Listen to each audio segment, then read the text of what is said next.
Alright, hello. So this is my leadership activity presentation by me, Hayden, and Diego.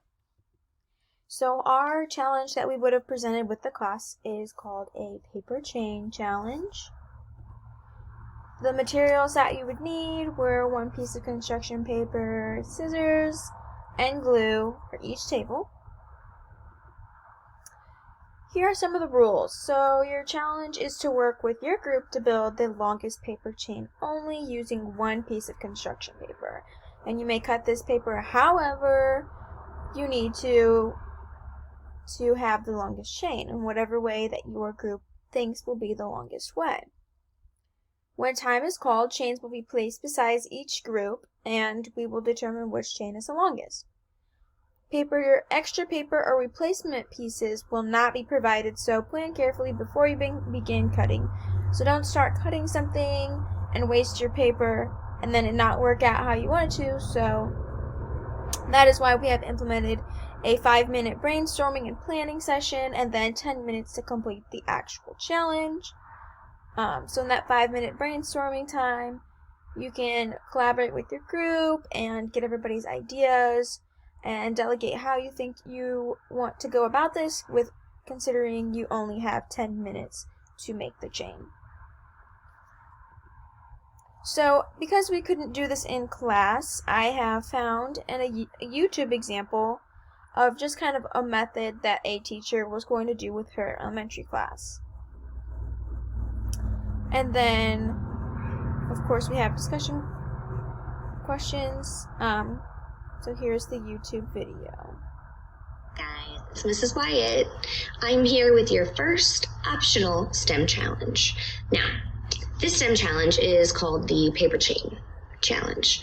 A few of my 3rd grade friends might actually know the secret to this challenge, so shh, don't give it away. Let's see how long of a paper chain some of my friends can make. You only need 3 supplies. One of them being a glue stick. If you don't have a glue stick, maybe tape, but glue is probably the easiest. You also need a pair of scissors, and then you need 1 piece of paper. So I've got plain white paper here. You can use notebook paper, you could use construction paper. It's totally up to you. You're going to then use your scissors and cut strips of paper. This is where we need to start thinking. How do I want my strips to look? Maybe I want a shorter strip taken from the side. Maybe I want a super skinny one taken from the top, right? It's up to you how you make your paper chain. But what you're going to do is you are going to cut those strips and then we're going to glue the ends together, right? So I'm going to take my glue stick, I'm going to glue the ends together, and then we have to go ahead and add on our second paper chain. So I've got 1 paper chain. The trick here is that I can't just make this one a paper chain all on its own. They need to be connected. So take your other strip, loop it through the inside of that one, and then maybe if I don't drop it. All right, then glue that part together. And this is the beginning of our paper chain. So that is a very simplified version, just so that you have a general idea of maybe how this could have went. And this was for a younger setting of kids, but I think this works well for any age group.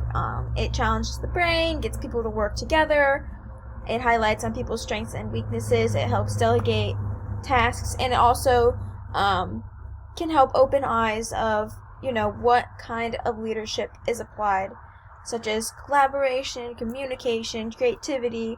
All these things are, within the leadership. So, I prepared a couple discussion questions, and I also am going to answer them like I had done the activity, just to kind of show you what maybe some of the answers could have been. And I did not actually complete the activity, but I have done something similar, so I kind of know a roundabout of how people might have been feeling if they actually would have done this in class. So, what was the challenge you faced during this activity, and how did your group overcome it? So one challenge is you really don't have that much time to cut, glue, and put everything together and leave room for error as well. So a challenge could be, how are we going to delegate the task? Who's going to cut? Who's going to glue? Who's going to attach them? who's going to make sure that we're on time, we're organized, and that could be a challenge for the group. And so how can you overcome this? In the brainstorming part of the activity, really lay out, what are we going to do? This is how we're going to do it. Who's going to do what? So what did you realize about leadership within your group after this activity? I think we all can see how important it is to really talk with your members and see what their strategies might be, how they might feel about what they want to do, and if their strategy may be better than what you have thought of. So really, collaboration and communication is essential for leadership, especially within a group setting. You can really bounce ideas off of each other, and it helps the overall end result, which is ultimately to produce a chain that is not only the longest but also stays together, because if it doesn't stay together, then then you'd have two different chains and you'd have to figure out which one would be the longest out of those chains to use in the competition. So really, it's important to use that brainstorming 5 minutes. That's why I really think it's an important aspect that we included into the challenge. That kind of helps students to really focus on the leadership aspect of what this project and this presentation really is about the leadership. So, you get going into the challenge and you're having fun and you kind of may not see the direct results of leadership. So I think really in that brainstorming, it is so essential to see. How did we decide the method you choose? So really, like I said in the previous question, you had that 5 minutes, you bounced ideas off of each other, you absorbed others' knowledges, their strengths, their weaknesses, and then you come up with what is the best thing for your group to do. And that really plays a part on who's in your group, what are they good at, what are the ideas everybody's presenting. So that is kind of how you would decide your method. When I was thinking about this challenge, I was trying to decide, what method would I do, or what method would my group have done in the class if we were there.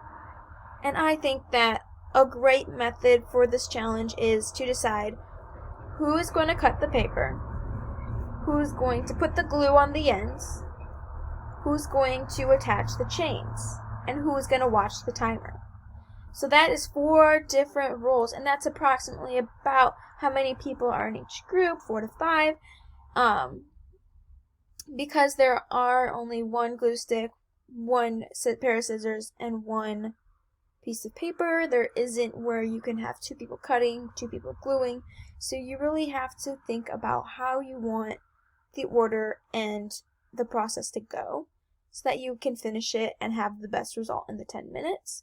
So that is leadership. It's somebody taking charge and saying, hey, you're going to cut, you're going to glue, you're going to attach. So it takes somebody to delegate and to assign things based off of what they had learned previously in the discussion brainstorming portion.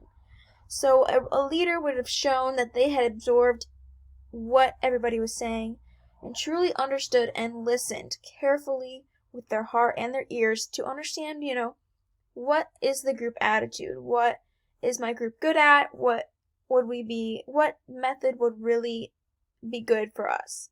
So that is one important part of a leader, is really getting to know the members of your group so that you can collaborate and ultimately produce whatever you want to produce efficiently and successfully. So yes, that was the rest of the presentation. I just wanted to highlight again that this would have ultimately been done in class, and the example is just a roundabout showing the methods that we could have used. And so yeah, that is the paper chain challenge.